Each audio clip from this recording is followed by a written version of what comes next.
Romans chapter number 8, you don't have to stand up, we're only going to read 2 verses. Verse number 24, for we are saved by hope, but hope that is seen is not hope. For what a man seeth, why doth he yet hope for? But if we hope for that we see not, then we do with patience wait for it. What we're going to talk about today is real simple. We're going to talk about hope. Now, we heard Brother Eddie yesterday talk to us about how Barabbas, we are all Barabbas. We don't deserve to have Christ, but we are Barabbas. And everything that Jesus did, from glory to the garden where they took him, to Golgotha, back to the garden when he came up out of the grave, and then back to glory, all would have been for naught if contrary to the Bible, God wouldn't have given us a measure of faith. Without that measure of faith, he could have done everything that he could have by loving us. But love did not save us. It was God's grace in giving us a measure of faith. And after we get saved, we have a duty and an obligation to use that faith. Because without faith, it is impossible to please God. But faith can go a little bit further. It can go to hope. The Bible says that the devils believe in Jesus and they fear and tremble. In order to be saved, we had to believe on. We had to put more than faith into Jesus. We had to put our hope into Jesus. Faith has a genealogy. It started when God gave it to Adam and Eve put her hope in the devil's lies. And from that day on, we've had the decision to either hope in the Lord or hope in the things of the world. So my question today is, how's your hope? How's your hope? First, we need to see the importance of hope. You don't have to turn there. Proverbs 13:12. Proverbs 13:12. Hope deferred maketh the heart sick, but when the desire cometh, it is a tree of life. Hope today is your lifeline. Hope today is your last resort. And the sad truth is that, Brother Jeffrey, sometimes we just have faith. We get in a boat, Brother Dusty, and we think, yeah, this boat will get me to the other side. That's faith.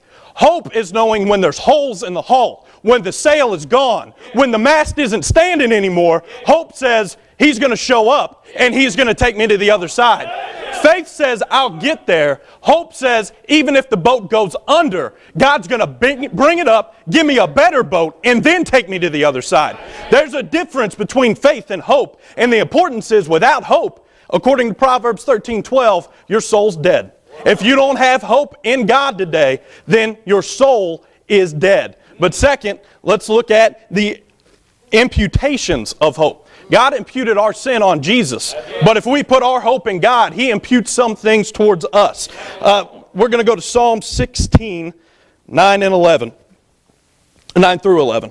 Therefore my heart is glad, and my glory rejoiceth. My flesh also shall rest in hope. For thou wilt not leave my soul in hell, neither wilt thou suffer thine Holy One to see corruption. Thou wilt show me the path of life. In thy presence is fullness of joy. At thy right hand there are pleasures forevermore. When we put our hope into something other than the world, when we turn faith and turn it into hope, we get a little bit more out of it. We get joy according to this passage. God gives us everything that we need, because when we be honest with ourselves, hope is when we truly separate all of our desires, all of our wants from ourselves, and we put them all into another person. And we let our desires and our wants, our needs, our wishes come true through someone else. And when we put hope in the Lord, it's more than just saying, Lord, I need you today. It's, Lord, without you, I can't make it today.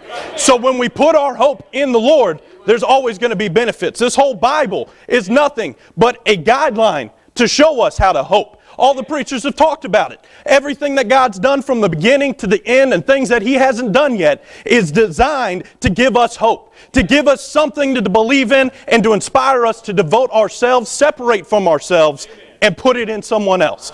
The analogy, Brother Buster, is hope is that last piece of charcoal. When the rest of them have gone out, when the food's already been cooked and there's just one coal left, that last coal is hope.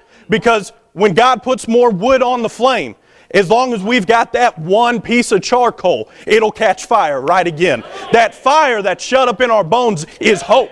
And without hope, you're not going to be useful today. You're not going to be useful tomorrow. And really, without hope, you're forsaking all of the blessings that God wanted to give you.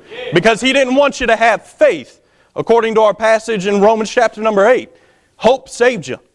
And He wants you to use hope for the rest of your Christian life.